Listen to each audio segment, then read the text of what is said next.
Bien, donc on a quand même pas mal de gens qui nous ont rejoints et nous allons donc démarrer réellement. Voilà, donc quelques mots sur ADN, hein. Euh, donc on a un certain nombre d'activités, mais là les activités qui sont liées, qui ont un lien direct avec ce webinaire, c'est notre activité d'intégrateur Atlassian pour les sciences de la vie, avec trois volets. Premier volet, un volet conseil. Un deuxième volet qui est un volet plutôt intégration et un troisième volet qui est un volet formation.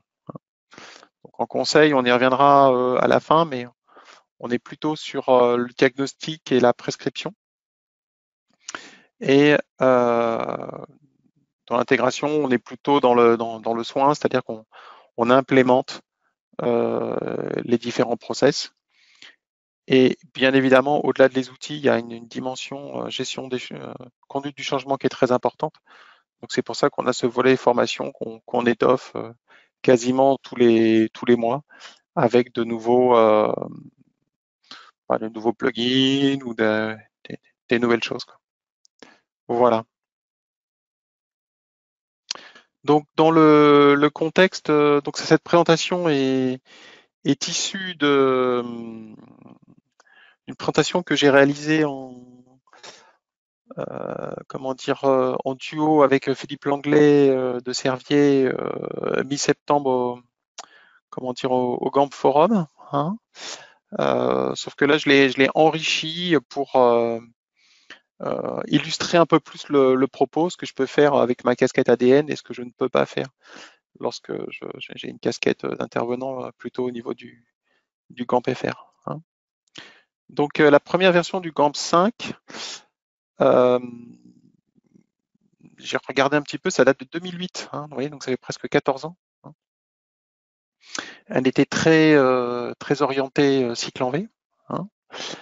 Euh, Bien évidemment, aujourd'hui, avec la transformation digitale qui s'opère dans le monde de la santé au sens large, hein, que ce soit pharma, dispositif médical ou santé pure avec les hôpitaux, on a de plus en plus de logiciels et les méthodes de développement logiciel aujourd'hui sont quand même beaucoup plus axées sur l'agilité que sur le cycle en V, hein.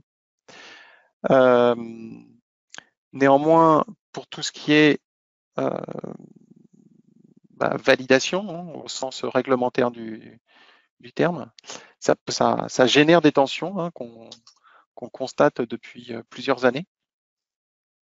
Et c'est un peu le contexte de cette seconde édition du GAMP 5. Voilà.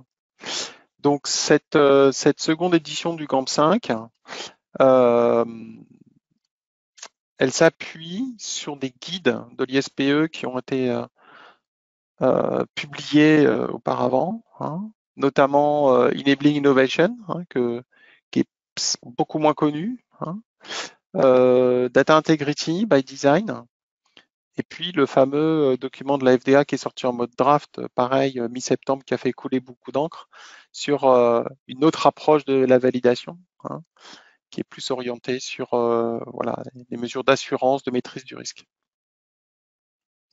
Si vous avez des questions, n'hésitez pas comment dire, à lever la main ou poser la question, hein, on essaiera de répondre au fur et à mesure. Alors, le rationnel de cette seconde édition du GAMP 5, hein, bon, la phrase, je suis désolé, elle est un peu longue, mais elle veut bien dire ce que ça veut dire, hein.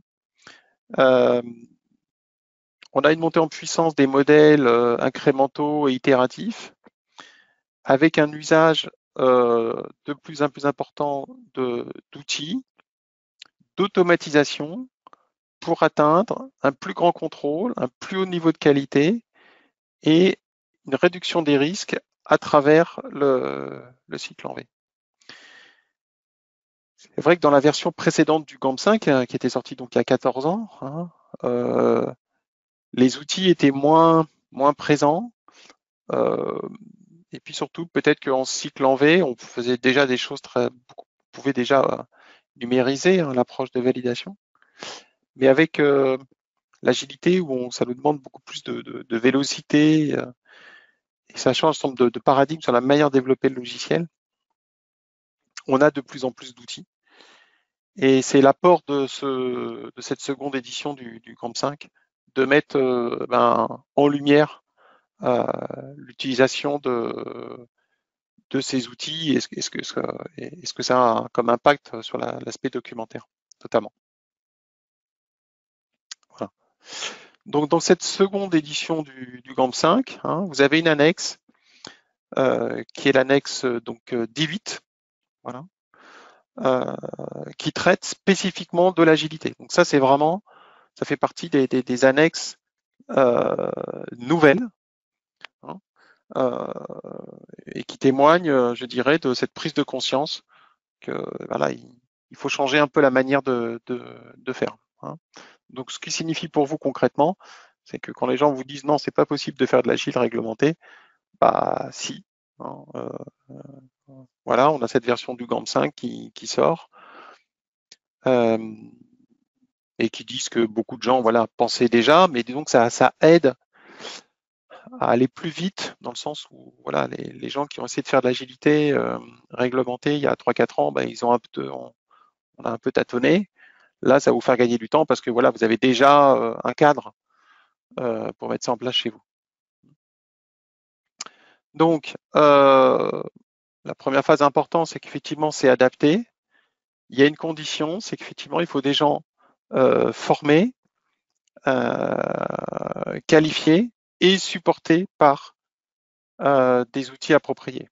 Voilà, c'est quand même la clé et c'est ce qu'on va essayer d'illustrer pendant ce webinaire.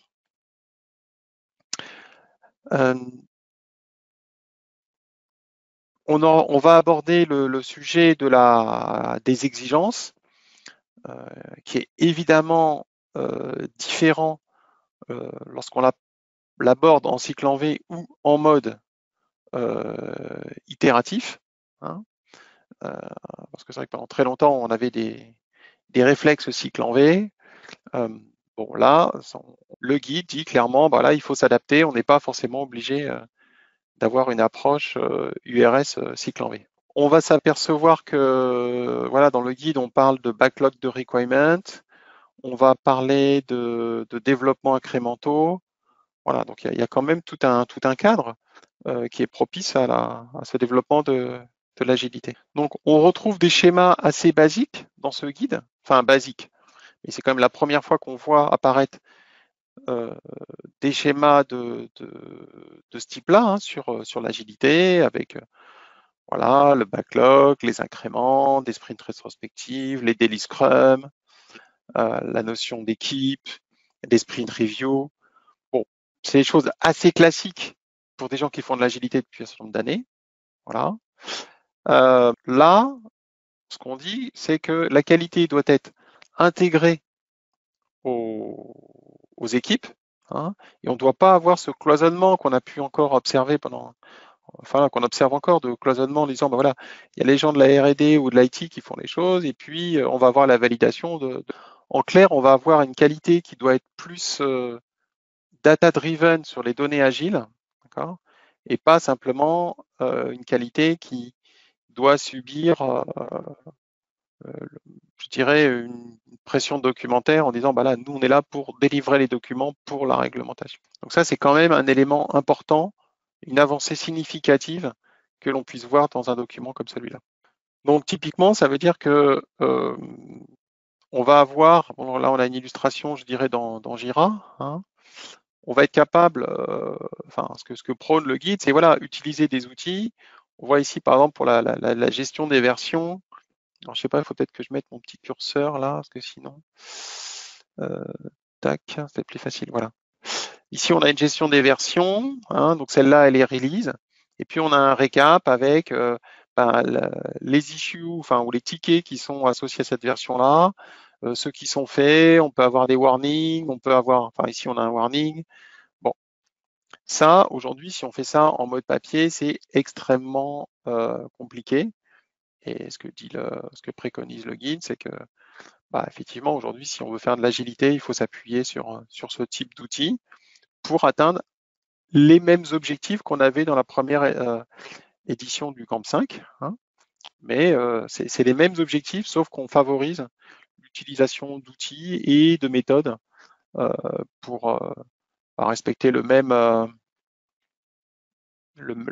principe, hein. C'est des besoins, des tests, des risques au milieu. Donc le grand sujet de l'agilité, notamment pour les gens qui démarrent dans l'agilité réglementaire, hein, c'est la notion des requirements. Alors c'est la notion des requirements, tout simplement parce que quand la qualité ou le réglementaire arrive dans les équipes agiles, assez souvent, en fait, on a des stories, mais on a des stories qui sont assez mal rédigées, voilà, voire pas rédigées du tout, hein. On a des gens qui sont très orientés sur le code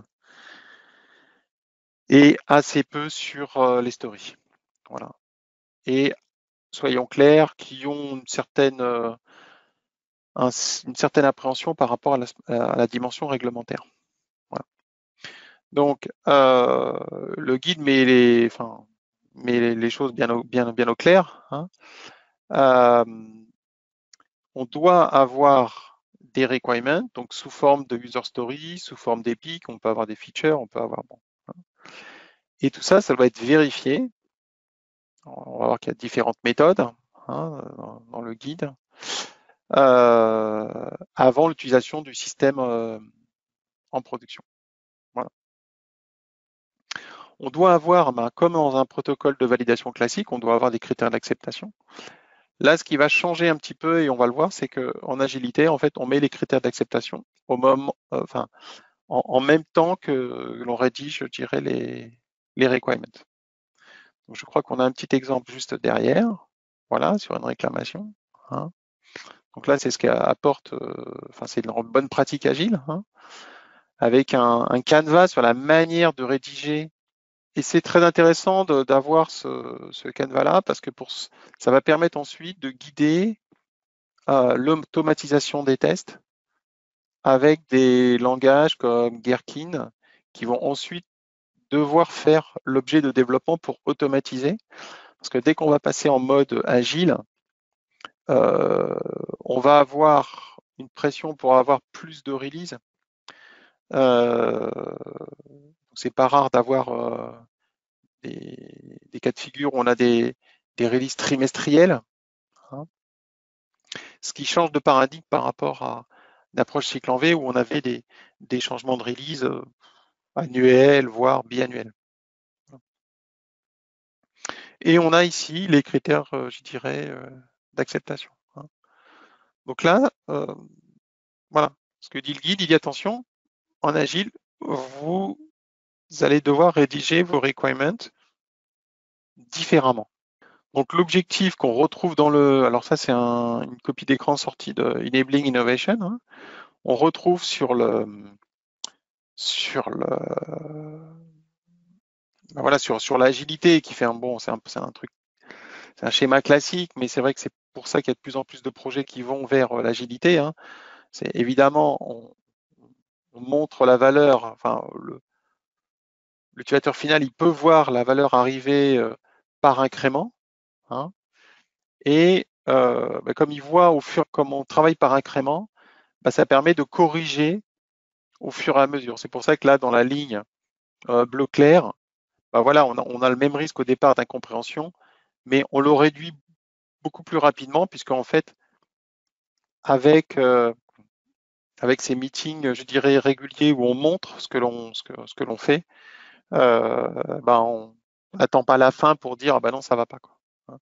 Et évidemment, on peut s'adapter en cours de route et on a une visibilité qui est entre guillemets un peu plus linéaire, voilà, que en approche cycle en V. Donc ça, c'est un schéma qui est donc issu du guide Enabling Innovation.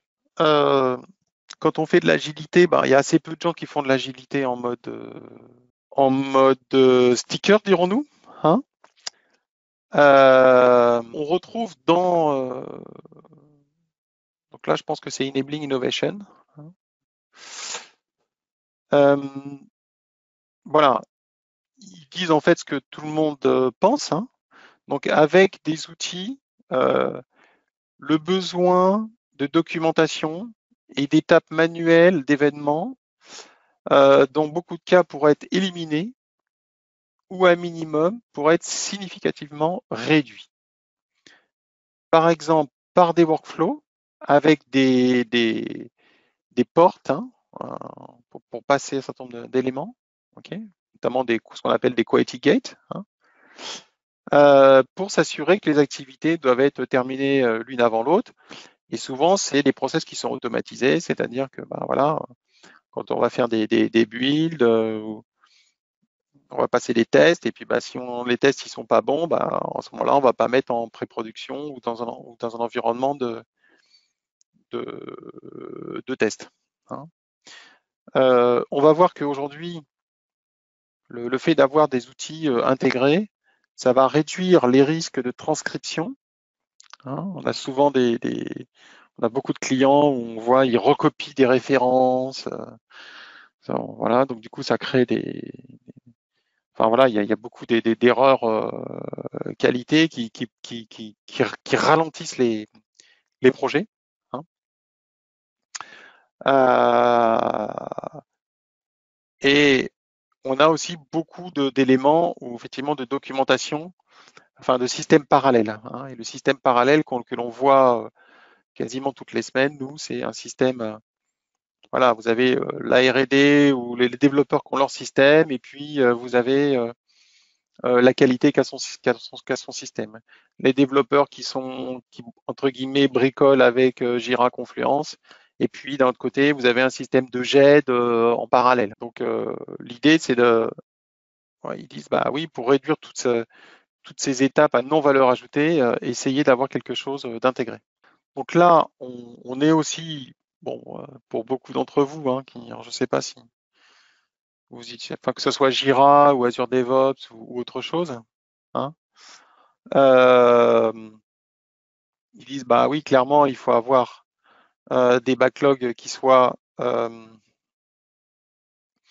pas papier, hein.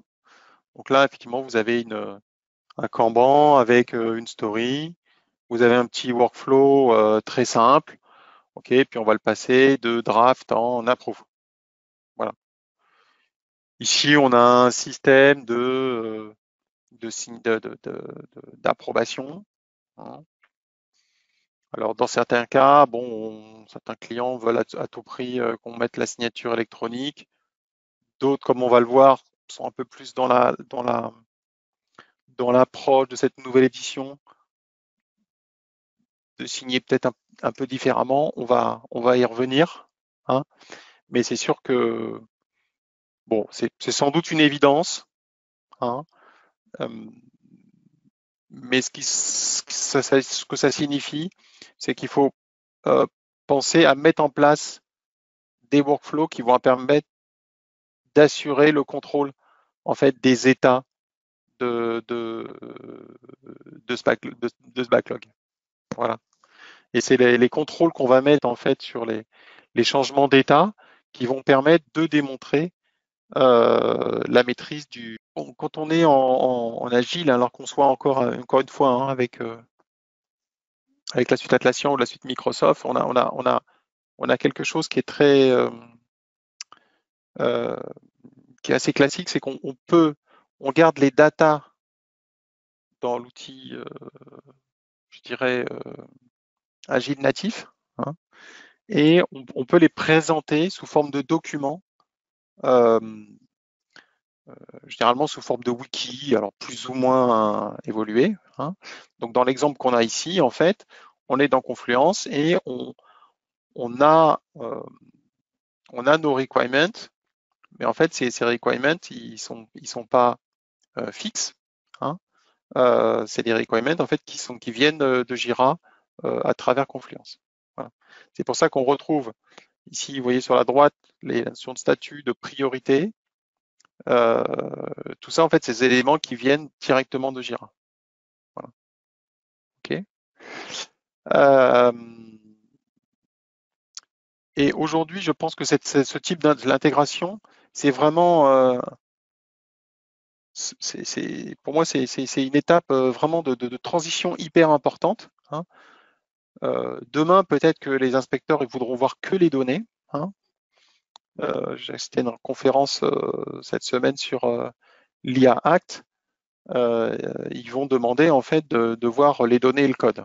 Bon, peut-être que demain, en fait, pour la maîtrise des systèmes, ils voudront voir que les éléments de Jira, enfin les artefacts, hein, et non pas les documents. Mais pendant cette période de transition, je pense que c'est vraiment bien d'avoir les deux. Donc moi, je vous encourage vivement à investir en formation voilà, pour ceux qu'on Jira sur Confluence et puis sur Azure DevOps, regardez un peu les wikis. Est-ce que ça va jusqu'à présent pour tout le monde là? Est-ce que vous pouvez m'envoyer un petit message en me disant OK? Non, il n'y a pas de OK. Ah, bon, bon, je continue alors, hein.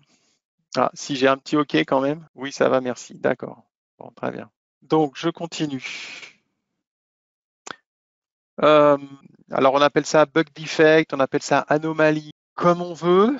Euh, c'est sûr que des outils comme Jira, même Azure DevOps, ben voilà, on peut gérer les bugs, hein, hein. Mais c'est sûr que là, ben évidemment, on va avoir le lien automatiquement. Et puis avec des outils peut-être un peu plus évolués, là on a un exemple X-Ray. Bon voilà, vous reconnaissez une matrice de traçabilité, hein, sur lequel vous avez ben voilà vos URS, vos FS, les tests, hein, la troisième colonne avec si c'est pass ou c'est fail. Ok, vous avez le détail de l'exécution. Ok, et puis ben, quand ça a été fail, tac, vous avez donc ça c'est aujourd'hui des choses qui se font et en fait le guide qui est sorti maintenant, mais ça veut dire que les gens ils ont commencé à travailler dessus il y a probablement 2 ans. Bah, effectivement, ils ont comment ça fait déjà 2, 3 ans qu'il y a un certain nombre de sociétés qui travaillent sur cette problématique de l'agilité réglementée. Et effectivement, enfin, ils ont été confrontés à tous ces outils et bon, voilà, ils reconnaissent que effectivement c'est aujourd'hui indispensable, hein. Donc moi, mon propos, c'est à la fois de vous montrer ces éléments de la seconde édition et puis de vous montrer les illustrations. Voilà, donc ça, c'est un autre exemple d'apport, je dirais, des outils, hein. Euh, vous retrouvez la personne, c'est exécuté par qui, vous avez le scénario, et puis vous voyez ici, vous avez les actions, éventuellement de data, les expected results. Vous pouvez mettre vos preuves d'exécution si ça fait sens, parce que ces tests couvrent des stories à risque élevé. Vous pouvez les lier, comment dire, aux defects. Bon, les gens qui utilisaient des outils comme HPLM par le passé et qui utilisent encore, hein, sur le cycle en V, voilà, c'est la même chose, sauf que c'est intégré euh, à des outils agiles. Voilà, hein. Euh, donc ici, alors on a le grand sujet qui est donc le deuxième bloc, hein. Donc évidemment, on pousse à l'utilisation d'outils, mais souvent ce qui bloquait un petit peu les gens, c'était bah, d'accord, euh, mais quid de la validation? Voilà. Donc c'est ce qui freinait un petit peu les gens. Donc là, gros avantage, donc on trouve ça dans l'annexe D9, hein. Il n'y a pas besoin de valider ces outils-là. Ok. Donc, alors, il y a juste un petit disclaimer là-dessus, hein. C'est vrai pour les gens qui travaillent essentiellement dans l'industrie pharmaceutique. Ok. Pour les gens du dispositif médical qui utiliseraient ces outils-là euh, pour leur DHF ou leur dossier technique, cela n'est pas cela n'est pas le cas, hein. Euh, pour les gens qui restent un peu plus dans le monde de la pharma, euh, voilà, il faut faire un risk assessment. Moi, je recommande quand même très fortement de documenter la configuration parce que ça permet de vraiment bien comprendre comment l'outil va fonctionner, hein. Et puis, la documentation de la configuration va quand même être une bonne base pour la formation. Parce qu'effectivement, il faut que les gens soient formés à l'utilisation de ces outils et comprennent en fait comment on peut les utiliser. Et ça, c'est quand même un point important. Alors, je crois que j'ai eu une question sur je viens de rouvrir là. Est-ce qu'il y a d'autres outils que Confluence ou Azure DevOps? Oui, bien sûr, hein. Il y a d'autres outils qui permettent de faire de l'agilité, hein. Euh, Bien sûr, hein, il y a d'autres suites qui, qui existent. Voilà. La seule chose, c'est qu'effectivement, Atlassian est la grande force d'Atlassian, c'est sa marketplace. Donc, c'est en fait c'est l'ensemble des plugins qui permettent d'enrichir la suite, quoi. Voilà. C'est ça la grande force, hein, je pense. Voilà. Donc, on a le sujet de euh, l'approbation et de l'acceptance. Ok. C'est un grand sujet parce que souvent c'est ok. Est-ce que je mets de la signature électronique et où je mets de la signature électronique? Voilà. Et peut-être que les gens avaient un peu tendance euh, à mettre un peu trop de signatures électroniques.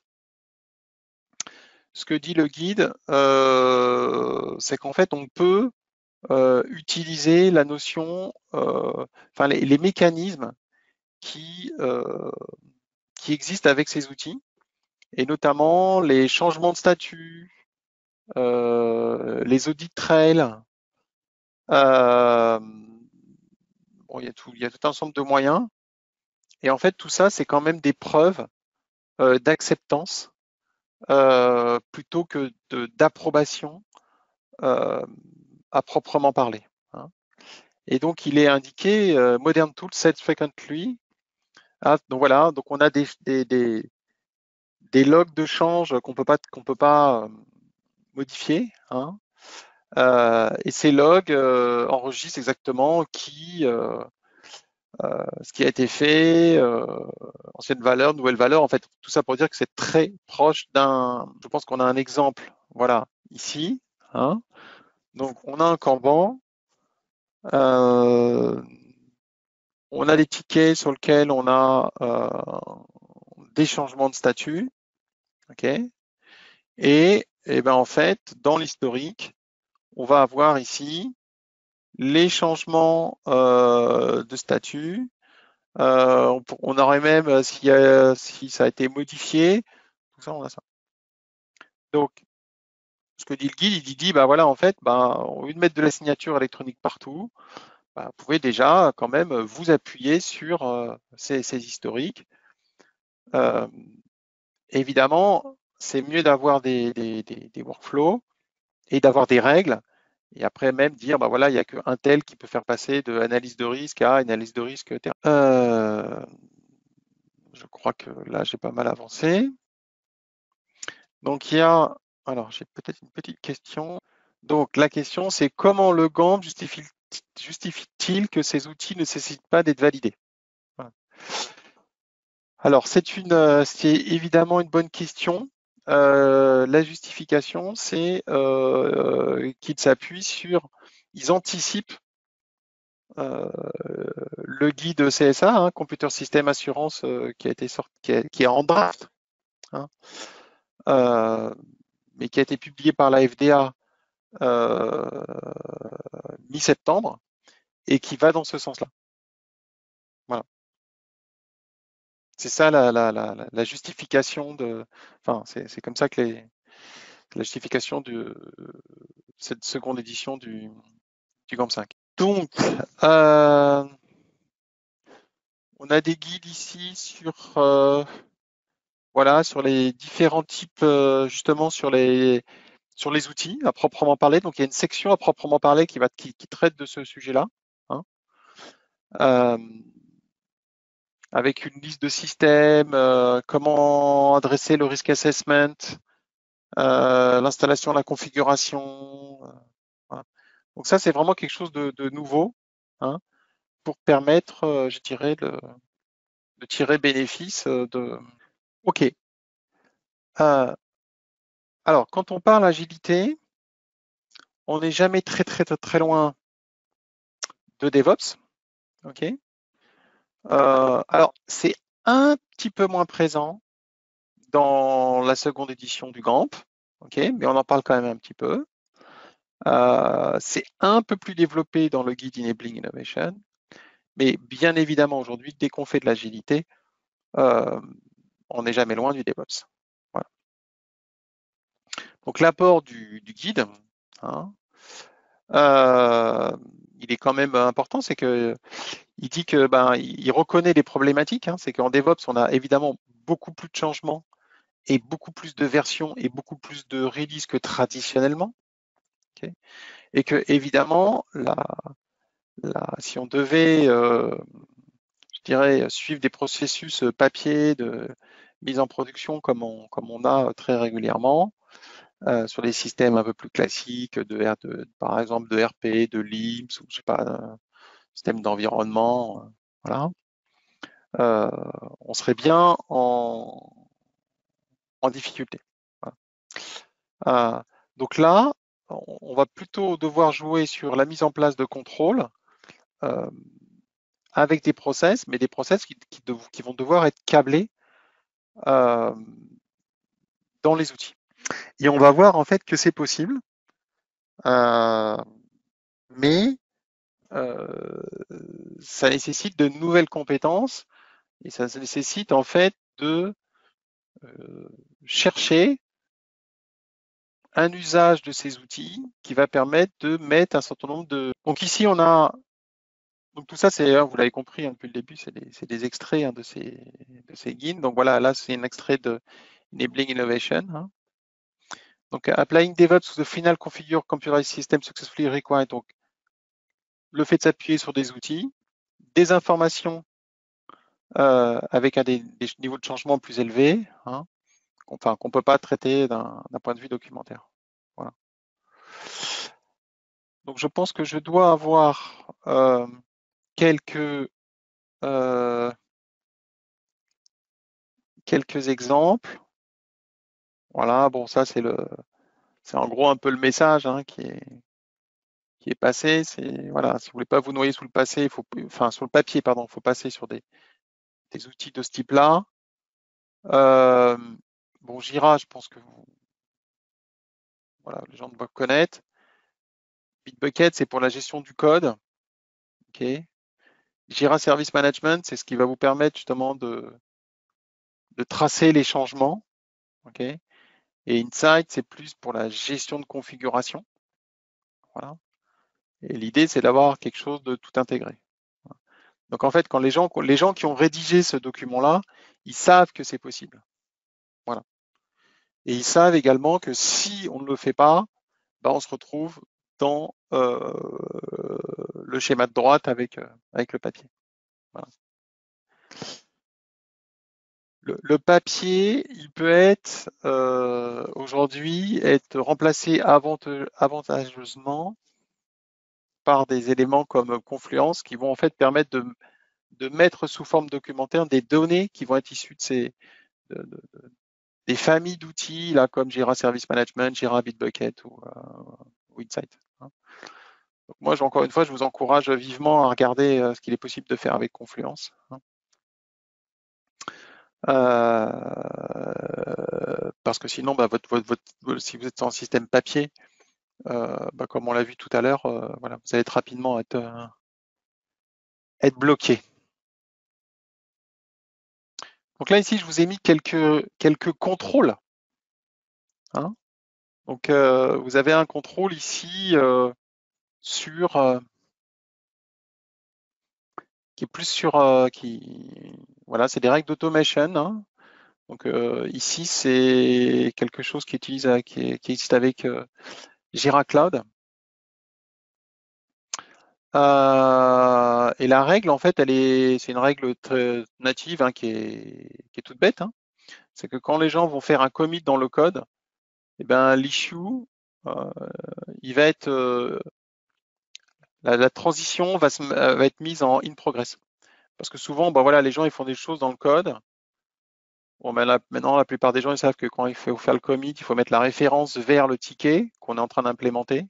Hein. Mais bon, parfois c'est un peu relax.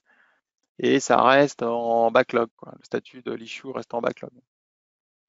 Donc là, vous avez un truc très simple qui dit, bah voilà, quand il va faire le commit, il va mettre le ticket en il progresse. Il y a des tas de règles qu'on peut mettre en œuvre, euh, et on peut faire ça sans programmation, hein, sans programmation très très compliquée, quoi. Voilà. Et du coup, en fait, on a le contrôle avec, on a la traçabilité qu'on va retrouver dans Jira en disant, bah voilà, ok, c'est telle branche, voilà, qu'on va pouvoir visualiser. Et en même temps, ben, on a le contrôle de l'issue, hein, puisque on va jouer sur le statut. Et évidemment, quand on voudra faire notre release, ben, on peut très bien mettre une autre règle en disant, bah non, si je ne peux faire une release que si toutes mes stories sont en mode done. Voilà, ça fait partie des choses qu'il est possible de faire.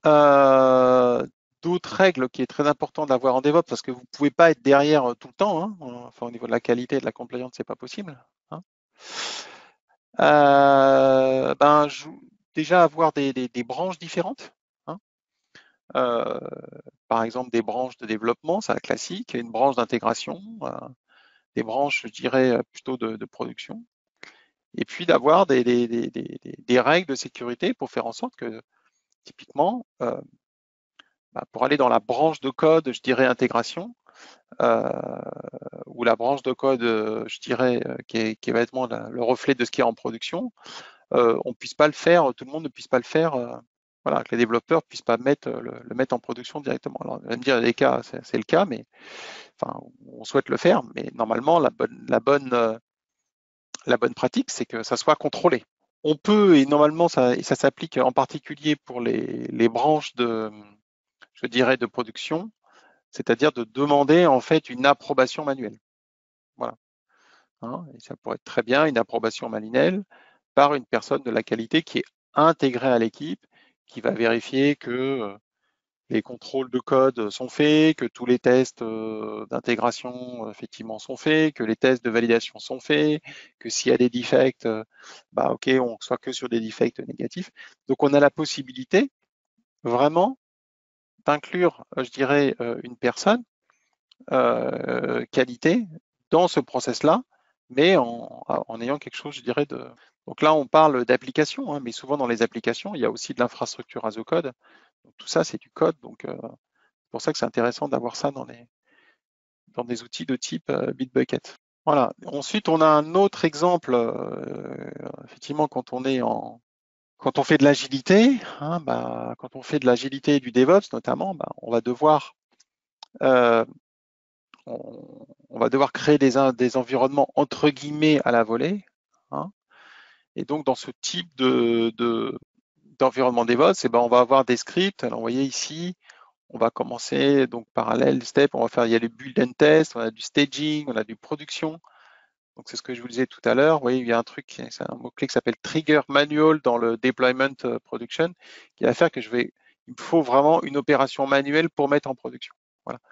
Et que tout ne va pas se faire, je dirais, automatiquement. Néanmoins, c'est le principe de ces pipelines, hein. On va avoir des étapes, on va lancer des scripts, et si jamais il y a une étape qui, je dirais, échoue, eh ben à ce moment-là, tac, on va sortir, hein. Donc ça, c'est l'intérêt d'avoir également aussi des opérations automatisées. Et puis, bah, quand l'opération échoue, bah, c'est qu'il y a un problème, et puis, bah, boum, hein, on n'avance pas. Donc là, c'est des choses qui vont permettre effectivement d'améliorer la productivité, et c'est ça qu'il faut qu'on. Voilà, c'est ce que cette seconde édition du GAMP et ce guide d'innovation là, euh, bon, reconnaissent. Alors c'est un peu moins développé, hein, mais voilà, ça reflète une maturité. Mais pour la plupart des professionnels, je dirais dans ce domaine-là, c'est sûr qu'aujourd'hui c'est dans cet axe-là qu'il faut travailler, quoi. Voilà, donc je regarde un peu mon timing. Bon, je suis à peu près bon, hein. Donc voilà, avec DevOps, évidemment, ça nécessite des politiques de l'automation, hein. Et il y a des tas de possibilités. Euh, pour améliorer l'efficacité, l'automatisation. Et puis, il y a quand même possibilité de sortir, après, en s'appuyant sur Confluence ou d'autres méthodes, je dirais, des rapports. Voilà. Mais d'une manière beaucoup plus automatisée et beaucoup moins manuelle. Euh, donc, dans ce guide, euh, voilà, on a vraiment la notion de critères d'acceptation qui sont très importants, hein. Et il y a aussi quelque chose qui je trouve assez judicieux, hein. C'est par rapport à ce qu'on disait tout à l'heure en tout début sur la qualification, le training, hein. C'est que souvent on s'aperçoit que l'agilité c'est un état d'esprit, mais c'est aussi une rigueur, et que au-delà des outils, c'est la rigueur dans l'application de l'agilité qui apporte le contrôle sur le système. Voilà. Euh, et souvent, ce qu'on observe, c'est par manque de formation, en fait, on n'applique pas vraiment les principes de l'agilité et du coup, on perd en contrôle. Voilà. Donc aujourd'hui, les qualiticiens, ils doivent être intégrés dans ces pratiques. euh, et en fait, c'est cette intégration dans ces pratiques qui va apporter de la qualité, quoi. Voilà. Euh, Et ça, je pense que c'est très important euh, d'être sensibilisé, de sensibiliser les équipes. S'il y a quelque chose, à mon avis, à ne pas faire, c'est de laisser des équipes qualité uniquement à la fin des process pour valider tel ou tel document. Euh, voilà, c'est pas l'état d'esprit. Je pense que c'est très bien qu'il ait mis de cette manière-là. Bon, il y a une reconnaissance sur le fait que bah, justement la discipline, hein, donc ça je pense que c'est effectivement c'est la discipline, c'est les outils, c'est les enregistrements, hein, qui vont amener la qualité. Et mais vraiment la discipline, c'est aussi important que les outils, je pense, hein. Voilà, donc là, on a des exemples, no development between an accepted user story. Donc ça, voilà, c'est des codes review. Bon, tout ça, ça va nécessiter effectivement une mise en place de vos suites, hein. Je vais accélérer un tout petit peu. Bon, je crois que tout ça, je l'ai un petit peu dit déjà, hein, parce que je voudrais qu'il nous reste un petit peu de temps pour les questions. Voilà. Il y a le sujet des inspections, évidemment. Euh, c'est sûr que les inspecteurs aujourd'hui, par rapport à l'agilité, par rapport à DevOps, c'est des choses qui sont un peu plus nouvelles.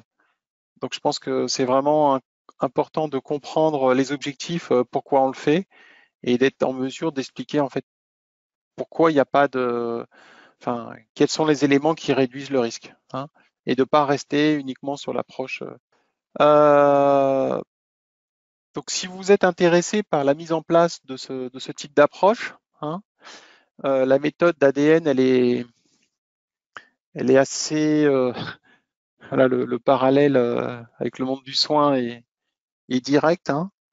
Euh, on met pas en place de solution directe, hein, voilà.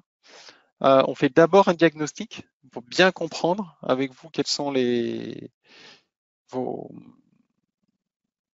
votre contexte, vos enjeux, vos priorités. Et une fois qu'on a fait ça, on est capable de vous prescrire une roadmap et dans un troisième temps de l'implémenter. Voilà. OK, c'est notre approche. Voilà. Et sur la phase de diagnostic prescription, je dirais, il faut compter une enveloppe entre 2 et 3 jours généralement. Voilà. Bon, après, sur les organisations un peu plus grosses, on peut aller un peu plus loin, mais grosso modo, c'est ça. Voilà. Je suis à peu près dans le timing. Euh, Est-ce qu'il y a des questions par rapport à tout ce qui vient d'être... c'est toujours la première question qui est la plus difficile. Qui va se lancer? Alors Aurélie, pour les aider, est-ce que tu as une question peut-être? Non, comme ça, non, j'ai pas de questions. Ah, ça y Euh, est, c'est peut-être en train d'arriver. Alors, attendez, je vais essayer de vous retrouver et puis je vais vous ouvrir le micro. Voilà, Frédéric. Alors, par contre, il faudrait que vous activiez votre micro et comme ça, vous pourriez partager votre question avec les autres personnes. Oui, Voilà. bonjour. Bonjour. Je voulais savoir par quand on devait commencer si on veut amorcer la démarche.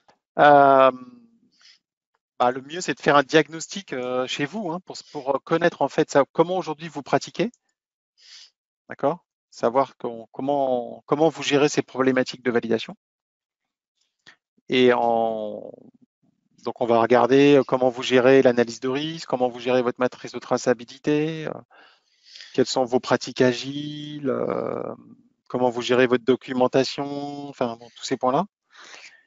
Et ensuite, on vous fera une préconisation, quoi. Ok, Le mieux, merci. c'est de commencer par un diagnostic hein, sur les différentes thématiques qui font mal. Hein. Euh, Après, est-ce qu'aujourd'hui, vous avez déjà des projets de type DevOps ou dans le Oui, tuyau, entre après, guillemets, ou pas? ça oui, mais après, c'est plus dans la mise en pratique que ça peut pêcher. Parce qu'on n'a pas les outils Jira, tout ce que vous disiez, même Confluence, Ah, d'accord. on est beaucoup en papier. Ah oui, d'accord. Et aussi bien sur des projets cycle en V que sur des projets agiles? Oui, oui, on a un ALM, mais bon, après, tout n'est pas connecté à la GED, c'est... Ah, donc, mais vous avez déjà un ALM, c'est ça? Hein. Oui, D'accord, ok. Donc effectivement, il faut regarder ce qui va pas, parce que parfois, voilà, enfin, c'est souvent une trajectoire que l'on propose, hein, et voir déjà ce que vous pouvez faire avec l'existant, parce que souvent avec l'existant, on peut faire pas mal de choses aussi, hein. Donc, faut regarder. Peut-être que vous avez une sous-utilisation de votre ALM. Je ne sais pas. Donc, dans ces cas-là, le mieux, ça serait sans doute de réaliser un diagnostic. Hein. tout à fait. Ok, alors Merci. je vous en prie. J'ai une autre question. Alors, je vais vous ouvrir le micro, Jonathan. Il faut que vous activiez. Voilà. On vous écoute. Ok. Alors la question, c'était plus de savoir du coup si est-ce qu'une transformation vers l'agilité est réellement efficace et on va dire l'adoption du mindset est réellement efficace sans avoir, on va dire, l'ensemble déjà du mindset en place de ce qui pourrait être une approche plus traditionnelle d'un point de vue développement software. Donc si une équipe développe en waterfall et que encore beaucoup de lacunes sont présentes dans cette, on va dire, méthodologie-là. Est-ce que c'est réellement pertinent d'engager une transformation vers de l'agilité? Ou alors est-ce qu'il faut déjà asseoir les fondamentaux dans une méthodologie plus traditionnelle? Non, moi, je pense que le passage vers l'agilité va permettre de déverrouiller un certain nombre de points durs qui font que justement certains fondamentaux ne sont pas euh, ne sont pas acquis, voire refusés avec une approche traditionnelle. Parce qu'en fait, c'est ça. C'est que C'est ça, c'est un refus, c'est ça. d'accord? Et quand les gens y refusent, c'est qu'il y a une Parce que raison. vous parliez de rigueur, justement. Donc c'est des fois Oui, cette oui, absence oui, oui. déjà, Non, on va mais dire oui, nativement de rigueur. oui, oui. L'agilité, faut pas croire. Hein, c'est aussi rigoureux. Hein, faut pas. C'est pas. Mais je pense qu'aujourd'hui, l'approche cycle en V a montré ses limites, notamment vous avez le schéma là, qui est repris sur la progression de la valeur, la diminution du risque. Tout Ben à fait. voilà, ça reste vrai. Hein, voilà. Hum, Que, non, non, c'est aujourd'hui, cette méthodologie-là, elle arrive, c'est que la précédente voilà, a montré ses limites. C'est pas l'ancienne qui alimente la nouvelle, quoi, réellement. Il y a des fondamentaux, hein, spécification, test, voilà, il y a des fondamentaux, mais il y a quand même une approche itérative qui est plus adaptée au monde moderne, quoi. Hein. Hum. Ah, alors, je vais vous ouvrir. Alors, c'est Estelle. Tac, tac, tac. Je vais essayer de vous ouvrir votre micro, Estelle, comme ça vous allez pouvoir partager avec les autres Bonjour, personnes. Ma question c'est est-ce que les autorités les organismes notifiés sont formés en fait à ce genre de méthode agile? Donc là, je vais faire une réponse voilà, qui va pas vraiment vous surprendre, hein. Oui, elles sont formées, mais le déploiement de la formation n'est pas encore parfaitement répandu, quoi. Voilà, n'est pas terminé. Donc, vous trouvez un certain nombre d'inspecteurs, notamment les inspecteurs sur le soft, ils connaissent ça, hein, ça c'est sûr. Voilà. Les inspecteurs un peu plus généralistes, bon, ils sont peut-être moins pointus, d'accord. Mais pour les organismes notifiés, notamment dans le DM, voilà, quand ils revoient un dossier, ils vous envoient un spécialiste du soft, les gars, ils connaissent, hein. Mm. Et du coup, j'en profite, j'avais une autre question. Aujourd'hui, nous, on est clairement en cycle en V, c'est des choses auxquelles on réfléchit. Ouais. Mais c'est vrai que passer le cap, c'est un vrai travail de fond. Oui, c'est un travail. Après, c'est comme toute nouveauté. Au départ, c'est un peu, enfin voilà, on a une petite appréhension, quoi, hein. Et puis finalement, rapidement, on se rend compte que ça devient un confort. Voilà, parce que ben, on fait les choses différemment, quoi. Et, et le fait de coupler, par exemple, enfin voilà, ces outils, cette transition data document avec typiquement ce couple Jira Confluence, ça va vous faciliter la vie, mais enfin voilà. Après, il y a de moins en moins de développeurs sur des choses un peu innovantes qui acceptent de travailler en cycle en V, en mode à l'ancienne, quoi, hein. Donc, On a les bons alors. bah, ouais, voilà. Donc, si vous voulez les garder, il faut les faire travailler avec aussi des méthodes qui leur conviennent. Est-ce qu'il y a une autre question? Non, pas de question. Ok. Bon, de toute façon, hop, je crois que je dois avoir un truc. Voilà, vous avez nos mails. Donc, n'hésitez pas à nous contacter ou à nous solliciter, hein. Euh, on est bien évidemment à votre disposition pour vous écouter, vous aider. Voilà. Eh bien, écoutez, je vous remercie pour votre participation et je me permets de vous souhaiter de bonnes fêtes de fin d'année. Voilà. À très bientôt. Au revoir.